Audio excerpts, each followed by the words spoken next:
பெருமாள் கோயிலில் போன உடனே நமக்கு ஒரு தீர்த்தம் கொடுக்குறா, துளசி கொடுக்குறா, உடனே சடாரி வந்து தலையில் வைக்கிறா இல்லையா. ஒரு முறை ஸ்ரீமன் நாராயணன், அதாவது அனந்த சைரனா இருக்கார் இல்லையா, அந்த ஆதிசேஷன் மேலே படுத்துட்டு இருக்கார். தலையில் இருக்கக்கூடிய அந்த மணி மகுடத்தையும் கயிற்று வைத்து விட்டு கையிலே இருக்கக்கூடிய அந்த சங்கு சக்கரத்தையும் அதே மாதிரி அந்த ஆதிசேஷன் மேலேயே வச்சுட்டு எழுந்து போறாராம்.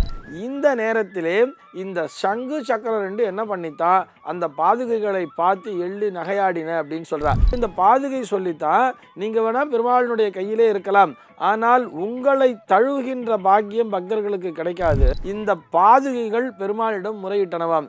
என்னை வா வந்து ரொம்ப குறைச்சி பேசுறா, என்ன தாழ்வா பேசுறா, நீங்க என்னன்னு சொல்லுங்க அப்படின்னு சொல்லும் பொழுது, ஜெயா டிவி நேயர்களுக்கு நமஸ்காரம். அர்த்தமுள்ள ஆன்மீகம் பகுதியில் உங்கள் அனைவரையும் சந்திப்பதில் மிக்க மகிழ்ச்சி.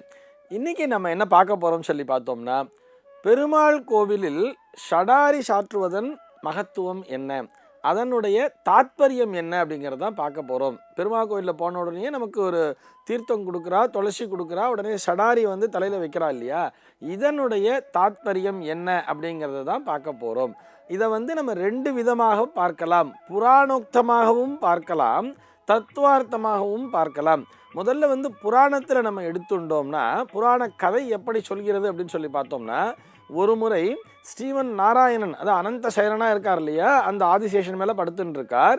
அப்படியே ஒரு நாள் அப்படி கொஞ்சம் அப்படியே ரெஸ்டாக எடுக்கணும்னு சொல்லிட்டு என்ன பண்ணுறாருன்னு பார்த்தோம்னா, அந்த தன்னுடைய திருமுடி தலையில் இருக்கக்கூடிய அந்த மணி மகுடத்தையும் கயிற்று வைத்து விட்டு கையிலே இருக்கக்கூடிய அந்த சங்கு சக்கரத்தையும் அதே மாதிரி அந்த ஆதிசேஷன் மேலேயே வச்சுட்டு எழுந்து போகிறாராம். அப்படி எழுந்து போகும் பொழுது தன்னுடைய பாதுகைகளை அப்படியே கீழே விட்டுட்டு அப்படியே எழுந்து நடந்து போகிறார்.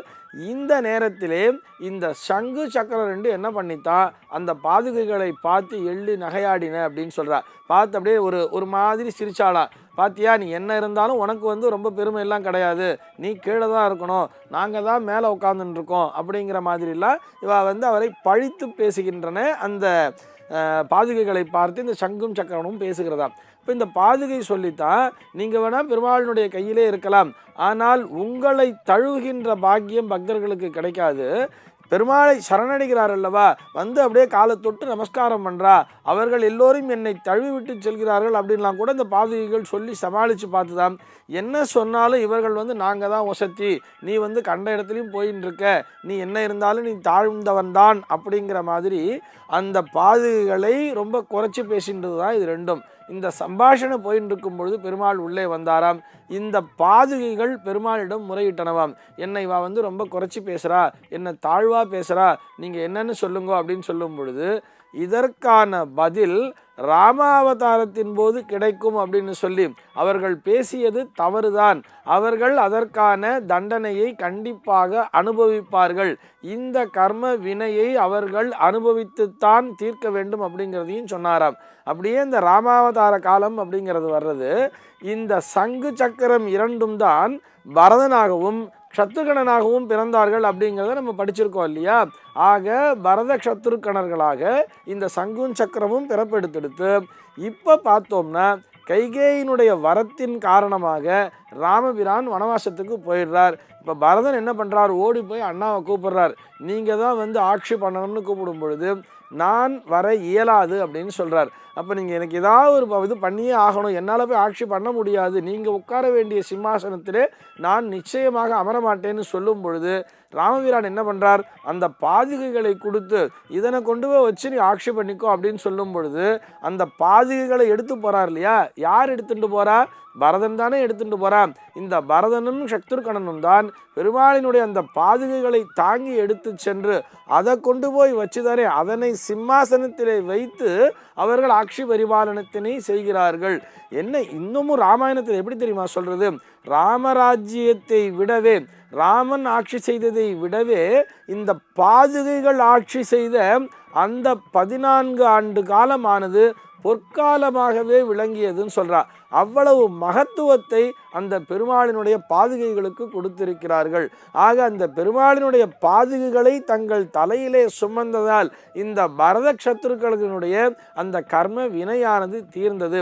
எப்படி இருந்தாலும் யாரையுமே நம்ம எள்ளி நகையாடக்கூடாது அப்படிங்கிறதுக்காக சொல்கிறா. அந்த பெருமாளினுடைய பாதங்களை தாங்கியதுதான் இந்த சடாரியானது. இந்த சடாரி நம்ம தலையில் வைக்கும் பொழுது நம்முடைய ஆணவமானது அகன்று விடும். நம்ம தான் பெரிய மனுஷன் நினச்சிட்டு இருக்கோம் இல்லையா? என்னதான் பெரிய மனுஷனாக இருந்தாலும் அங்கே சடாரி சாற்றும் பொழுது நாம் வணங்கித்தான் ஆக வேண்டும். அந்த பெருமாளினுடைய பாதங்களானது நம்முடைய அந்த சிரசிலே படும் பொழுது நம்மிடையே இருக்கக்கூடிய இந்த துர்குணங்கள், அது போக ஆணவம், அகம்பாவம் சொல்கிறோம் இல்லையா, இது எல்லாமே அந்த நொடி காணாமல் போய் விடுகிறது அப்படின்னு சொல்கிறா. அதே மாதிரி இந்த பெருமாளினுடைய இந்த வைணவர்கள் பார்த்தேன்னா முத்திரை போட்டுருப்பா, முத்திரை தோளில் போட்டுருப்பா, சங்கு சக்கரத்தை தான் போட்டுருப்பா. அங்கேயும் பார்த்தேன்னா முத்திரை போட்டுண்டுவாளுக்கு அவள் சடாரி வைக்கும் பொழுது தலையிலையும் வச்சு அந்த தோல்லையும் அந்த சடாரியை வைப்பா. அந்த சடாரியின் மேல் பெருமாளினுடைய அந்த பாதுகைகள், அந்த பாதங்களானது அங்கே இடம்பெற்றிருக்கிறது. ஆக இந்த சங்கு சக்கரத்தை முத்திரையாக போட்டவர்களிடத்திலே கூட அந்த சங்கு சக்கரத்தின் மேலும் இந்த பாதுகைகளான் ஆசீர்வாதம் செய்கின்றன அப்படிங்கிறது தான் இதற்கான தாத்பரியம். இதை இன்னும் சில பேர் வேறு விதமாகவும் சொல்வார்கள். அந்த சடாரியின் மேல் இருப்பது பெருமாளினுடைய பாதங்கள் மட்டுமல்ல, அது பெருமாளினுடைய பாதங்களாக கொள்ள முடியாது. அது எதுக்குன்னு பார்த்தா நம்மாழ்வாரனுடைய பாதங்கள் அப்படின்னு சொல்கிறவாள் இருக்கா. எதனால் சொல்கிறான்னு பார்த்தோம்னா, இந்த உலக மாயையிலிருந்து நாம் விடுபட வேண்டும் அப்படிங்கிறதுக்காகத்தான் இந்த சடாரியானது சாற்றப்படுகிறது. பெருமாளினுடைய அனுகிரகத்தினாலே அந்த பிறக்கும் பொழுதே இந்த உலக மாயையிலிருந்து விடுபட்டு பிறந்தவர் தான் நம்மாழ்வார். அந்த நம்மாழ்வாரினுடைய திருப்பாதங்கள் தான் அந்த சடாரியின் மேல் இருக்கிறதுன்னு சொல்கிறார். எப்படி பார்த்தாலும் அந்த சடாரியின் மேல் இருக்கின்ற அந்த திருப்பாதங்களானது நம்முடைய ஆணவம், அகந்தை என்பதை அழிக்கிறது. ஆணவம், அகந்தை என்பதை அழிப்பதோடு மட்டுமல்லாமல் இந்த உலக வாழ்வியல் பற்றிலிருந்து, அதாவது எல்லாமே என்னுடையது, இது என் பொருள், இது என்னுடைய வீடு, இது என்னுடைய மனைவி, இது என்னுடைய சொத்து, என் குழந்தைகளுக்காக நான் அந்த சொத்துலாம் சேர்த்து வச்சிருக்கேன், என்னது தான் தனதுன்னு நினைக்கிறா இல்லையா, இது அத்தனையிலிருந்தும் நீ விடுபட வேண்டும்.